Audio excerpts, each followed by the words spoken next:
Shalom saudara, berjumpa kembali. Kiranya Tuhan berkati setiap Bapak Ibu para pendengar dimanapun berada. Mengapa Yesus lahir dari suku Yehuda? Sebuah misteri yang terungkap. Sebuah pilihan yang tidak terduga.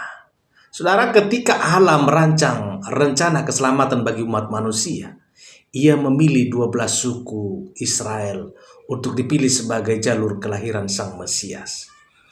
Namun Ia memilih hanya satu suku, suku Yehuda, saudara. Mengapa bukan Lewi? Mengapa bukan Lewi yang sang suku imam? Mengapa bukan Yusuf, si pemimpin yang dijadikan menjadi pemimpin Mesir?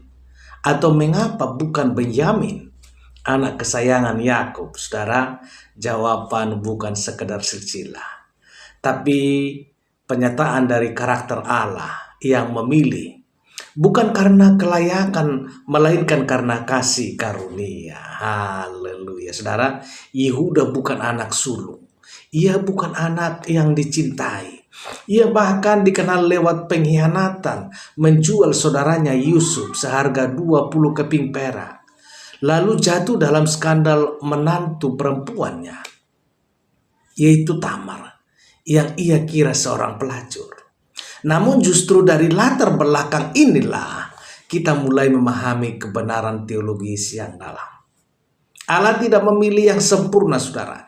Ia menyempurnakan mereka yang dipilihnya. Saudara, Yehuda yang namanya berarti pujian, memulai kisahnya dengan kehinaan, namun perjalanannya membawa kita menuju penebusan dan kepemimpinan yang sejati.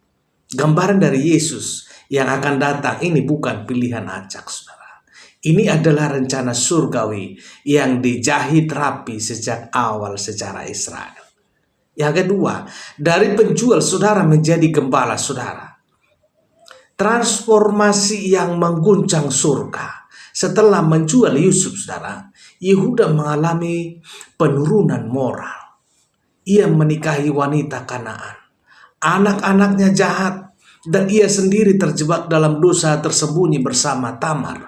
Namun ketika Tamar mengungkapkan kebenaran, Yehuda berkata, kita lihat dalam Kejadian 38 ayat 26. Dia lebih benar daripada aku. Itulah titik baliknya.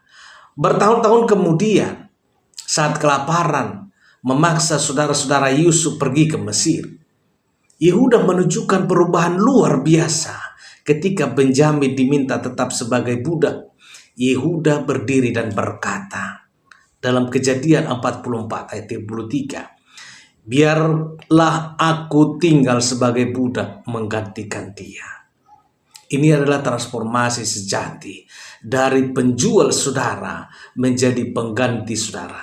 Ini adalah gambaran Kristus yang akan datang dari garis keturunannya. Yesus menyerahkan nyawanya demi menggantikan kita yang seharusnya binasa. Yehuda tidak dipilih karena dia paling hebat, tapi karena ia mengalami perubahan hati yang sejati dan bersedia memimpin dengan pengorbanan, bukan dengan dominasi. Yang ketiga, proklamasi dari surga. Tongkat tidak akan beranjak dari Yehuda. Lahirnya raja yang dijanjikan. Nah saudara, saat Yakub menjelang ajal, ia memberkati anak-anaknya, tapi hanya satu yang diberi nubuat kerajaan. Dalam Kejadian 49 ayat 10, berkata, tongkat kerajaan tidak akan lepas dari Yehuda sampai datang dia yang berhak atasnya. Ini dasar nubuat Mesias akan datang dari Yehuda, saudara. Dari Yehuda ke Daud, ke Yesus Kristus. Matius 1 ayat 1 sampai 16. Mencatat silsilah ini dengan teliti, saudara. Mengapa bukan dari suku Lewi atau suku Yusuf? Lewi ditetapkan sebagai imam, bukan raja.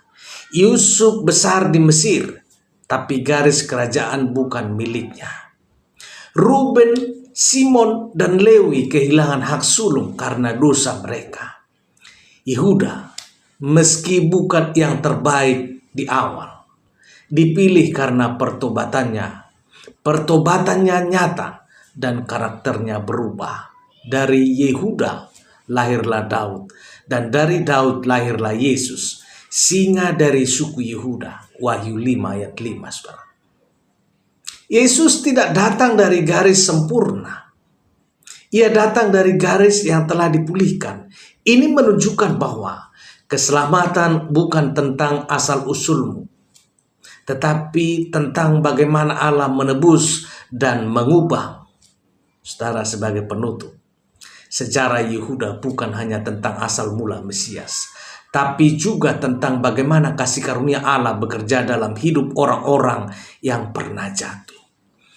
Bila Yehuda bisa diubah dan dipakai menjadi garis keturunan Mesias, maka tidak ada kisah hidup yang terlalu rusak untuk dipulihkan oleh Tuhan.